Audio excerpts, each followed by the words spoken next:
لانش بوكس النهارده سهل وبسيط وسريع وكله موجود في اي بيت. تعالى اقول لكم النهارده هنعمل ايه. عايزه اقول لكم حاجه كلنا بنحبها وبنعشقها كمصريين، يعني احنا المصريين بنحب الاكله دي قوي. تعالوا بقى اقول لكم هنعمل ايه. هنعمل رنجه.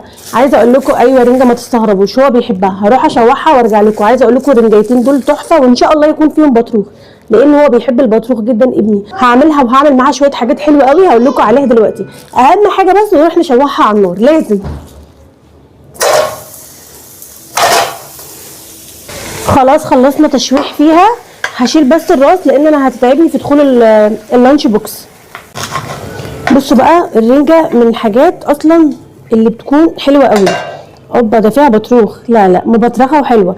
انا كنت هعملها له كده، هقشرها له واحطها له في السندوتش، مرضاش خالص.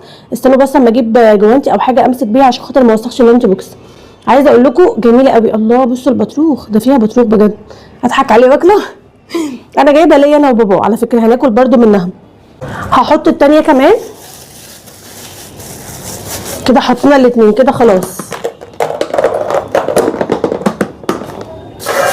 هحط له بقى في اللانش بوكس التاني الخاص دون القلب بتاعه بالذات. انا خدت الورق الاخضر اللي فوق ده لينا وهحط له القلب عشان هو بيحبه قوي. وهحط له خيار وطماطم برده بيحبها. وما نسيتش الليمون، لازم ليمونيه كده. خلاص ده كده رنجه جاهزه. لازم بقى معاها طحينه، عامله شويه طحينه حلوين جدا جدا جدا بجد. هحط شويه. لهوي يا لهوي غدقنا الدنيا.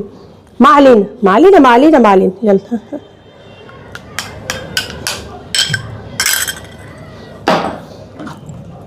هغطيها كده. واهم بقى حاجه العيش بتاعنا الجميل قوي ده. بصوا انا نسيت احطه.